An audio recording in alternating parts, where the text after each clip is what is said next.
राजधानी की ओर रुख कर रही है और साथ ही चर्चा करेंगे उन गुमराह करने वाली खबरों की जो इन बुजुर्गों के सामने एक बड़ी चुनौती बनकर खड़ी हैं। यह कोई साधारण खबर नहीं है, बिल्कुल हजारों लाखों सेवानिवृत्त लोगों के संघर्ष, उनकी उम्मीदों और उनकी जद्दोजहद की कहानी है। आइए सबसे पहले टॉप न्यूज पर नजर डालते हैं। गुजरात डेयरी डेवलपमेंट कॉर्पोरेशन ने एक बहुत ही महत्वपूर्ण और जोशीला संदेश जारी किया है। यह संदेश है राज्य के कोने कोने में बसे हर उस पेंशन धारक के नाम जो EPS 95 योजना से जुड़े हुए हैं। इस संदेश का सार है दिल्ली चलो। आगामी 3 और 4 दिसंबर को नई दिल्ली के जंतर मंतर पर होने वाला राष्ट्रीय संघर्ष समिति का विशाल आंदोलन अब मात्र एक कार्यक्रम नहीं रह गया है, बिल्कुल यह एक ऐतिहासिक मोड़ बन गया है। गुजरात डेयरी विकास निगम ने अपने इस संदेश में स्पष्ट कहा है कि गुजरात के हर जिले, हर विभाग से अधिक संख्या में पेंशनर इस आंदोलन में शामिल होने पहुंचे। यह सुनिश्चित करना होगा कि इस जन आंदोलन में गुजरात की आवाज बुलंद हो, गुजरात का प्रतिनिधित्व सशक्त हो। यह आह्वान कोई साधारण घोषणा नहीं है, इसके पीछे है सामूहिक संघर्ष की वह भावना जो हर पेंशनर के हृदय में धड़क रही है। यह एक ऐसा मौका है जब पूरा देश अपनी मांगों को लेकर एकजुट होकर खड़ा हो रहा है और इस एकजुटता में गुजरात की भागीदारी अहम है। संदेश में कहा गया है कि यह पेंशन के न्याय के लिए आखिरी मौका हो सकता है और इसीलिए हम सभी को संगठित होकर, एकजुट होकर इस आंदोलन में कूदना चाहिए। अब बात करते हैं उन चेहरों की जो इस आंदोलन की रीढ़ हैं। गुजरात से यह जानकारी हमें श्री RC पटेल और श्री B.K. चौहान जी ने भेजी है। यह दोनों ही वरिष्ठ नेता गुजरात में सक्रिय हैं और लगातार पेंशनर्स के हक की लड़ाई लड़ रहे हैं। यहाँ गौर करने वाली बात यह है कि यह दोनों महानुभाव स्वयं बुजुर्ग हैं और अपनी स्वास्थ्य संबंधी चुनौतियों के बावजूद उन्होंने दिल्ली चलो का नारा देकर सभी को उत्साहित किया है। उनकी इस सक्रियता और जज्बे को सलाम करना होगा। अपनी शारीरिक परेशानियों को दरकिनार कर वह दूसरों के लिए प्रेरणा का स्रोत बन रहे हैं। उन्होंने एक पत्र जारी किया है जिसमें लिखा है, नम्र निवेदन, सह प्रयास, श्रद्धा, विश्वास, संपर्क, संकलन, सहकार, सहयोग, समर्थन से चल रहा है। पेंशन का शुभ कार्य, सबका साथ, सबका काम, हम सबका हक। पेंशन के न्याय के लिए यह आखिरी मौका है। उनके इस पत्र में राष्ट्रीय संघर्ष समिति के राष्ट्रीय अध्यक्ष कमांडर अशोक रावत जी के निर्देश का भी उल्लेख किया गया है। उन्होंने गुजरात राज्य के सभी जिलों के नेताओं, सदस्यों और सभी पेंशनर भाइयों और बहनों से अपील की है कि वे लाखों की संख्या में दिल्ली के जंतर मंतर पर एकत्र हो। यह बहुत जरूरी है, इसलिए आइए हम सब मिलकर दिल्ली जाने की तैयारी का आयोजन करें। यह संदेश वास्तव में बहुत शक्तिशाली है। जो व्यक्ति खुद अस्वस्थ हैं, खुद चलने में असमर्थ हैं, वे दिल्ली जाने का संकल्प ले रहे हैं। तो फिर हम सब क्यों नहीं यह एक दूसरे को प्रोत्साहित करने, आगे बढ़ने और संघर्ष में शामिल होने का आह्वान है। लेकिन दोस्तों,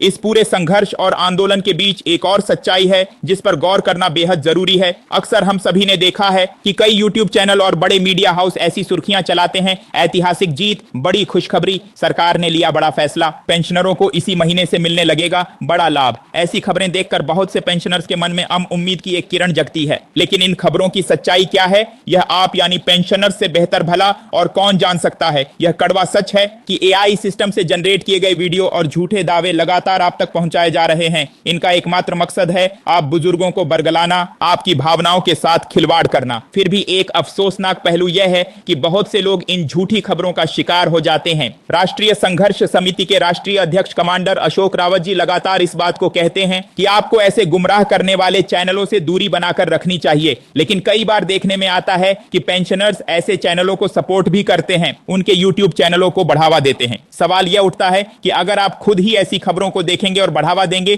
तो लोग भी वही दिखाएंगे, क्योंकि उन्हें पता चल जाता है कि आपको जमीनी हकीकत से ज्यादा दिन भर में दिखावटी जीत से मतलब है। आपका दिल जीत लिया जाए, आपको एक पल के लिए खुश कर दिया जाए और आप संतुष्ट हो जाएं, यही उनका मकसद होता है। लेकिन असली जीत तो वह है जो आपके हक की हो, जो आपके भविष्य को सुरक्षित करे। इसलिए यह बेहद जरूरी है कि आप सजग रहें, हर खबर पर यकीन करने से पहले उसकी पुष्टि करें। असली संघर्ष मैदान में हो रहा है, ना कि झूठी सुर्खियों वाले वीडियो में। असली लड़ाई दिल्ली के जंतर मंतर पर लड़ी जा रही है, ना कि सोशल मीडिया के आभासी युद्ध में। आपका समर्थन उन लोगों को मिलना चाहिए जो जमीन पर आपके लिए लड़ रहे हैं, ना कि उन्हें जो सिर्फ विवाद पैदा करके व्यूज बटोरना चाहते हैं। अब वापस आते हैं आंदोलन की तैयारियों पर। गुजरात से मिली इस जानकारी के अलावा हमारा महाराष्ट्र से भी एक बहुत ही महत्वपूर्ण अपडेट मिला है। 14 नवंबर 1924 दिन शुक्रवार को NSSC का मुख्यालय बुलढाना महाराष्ट्र में माननीय जिला कलेक्टर कार्यालय के सामने एक बहुत ही महत्वपूर्ण घटना घटी। EPS 95 पेंशन धारकों का श्रृंखला अनशन आंदोलन का 6ठा वर्ष पूरा होकर 7वें वर्ष का 326वां दिन, कुल 2517वां दिन था। इस ऐतिहासिक अनशन में राष्ट्रीय संघर्ष समिति लातूर के नेता श्री एजाजुर रहमान जी, छत्तीसगढ़ से श्री PW सानगाले जी और श्री R. वी सेडगे जी ने हिस्सा हिस्सा लिया। यह दिखाता है कि यह आंदोलन सिर्फ एक राज्य तक सीमित नहीं है, बिल्कुल पूरे देश में फैला हुआ है। छत्तीसगढ़ और महाराष्ट्र के नेता एक साथ आकर इस संघर्ष में अपनी एकजुटता दिखा रहे हैं। इस दौरान एनएससी की टीम ने माननीय बुल्ढाना जिला कलेक्टर जी के माध्यम से माननीय प्रधानमंत्री जी के नाम एक ज्ञापन भी सौंपा। यह ज्ञापन पेंशनर्स की मांगों और उनकी पीड़ा को सीधे सर्वोच्च स्तर तक पहुंचाने का एक प्रयास है। यह अनशन कोई नया नहीं है, बिल्कुल लगातार 6 साल से चल रहा है, जो अपने आप में एक रिकॉर्ड है। यह दर्शाता है कि पेंशनर्स की लड़ाई कितनी लंबी और कितनी कठिन है, लेकिन उनका हौसला आज भी बुलंद है, उनका संकल्प आज भी अडिग है। इन सबके बीच हम आप सभी पेंशनर्स से एक बहुत ही जरूरी अपील करना चाहेंगे। दिल्ली की ओर कूच करने से पहले कुछ बातों का विशेष ध्यान रखना बेहद जरूरी है। अभी समय है, आप अपनी यात्रा की व्यवस्था पहले से सुनिश्चित कर लें। ट्रेन या बस का टिकट पहले से ही रिजर्व करा लें। बिना आरक्षण के यात्रा करने में आपको काफी कठिनाइयों का सामना करना पड़ सकता है, खासकर इस ठंड के मौसम में। दिल्ली में दिसंबर का महीना है, ठंड अपने चरम पर होती है। ऐसे में अपने स्वास्थ्य का विशेष ख्याल रखें। गर्म कपड़े, दवाइयां और अन्य जरूरी सामान साथ लेकर चलें। याद रखिए, आपकी सुरक्षा और स्वास्थ्य सबसे महत्वपूर्ण है। आप बुजुर्ग हैं और इस आंदोलन में आपकी भागीदारी तभी सार्थक होगी जब आप स्वस्थ और सुरक्षित रहेंगे। इस आंदोलन का उद्देश्य सिर्फ एक जगह एकत्रित होना भर नहीं है। इसका उद्देश्य है एक स्पष्ट और मजबूत संदेश देना,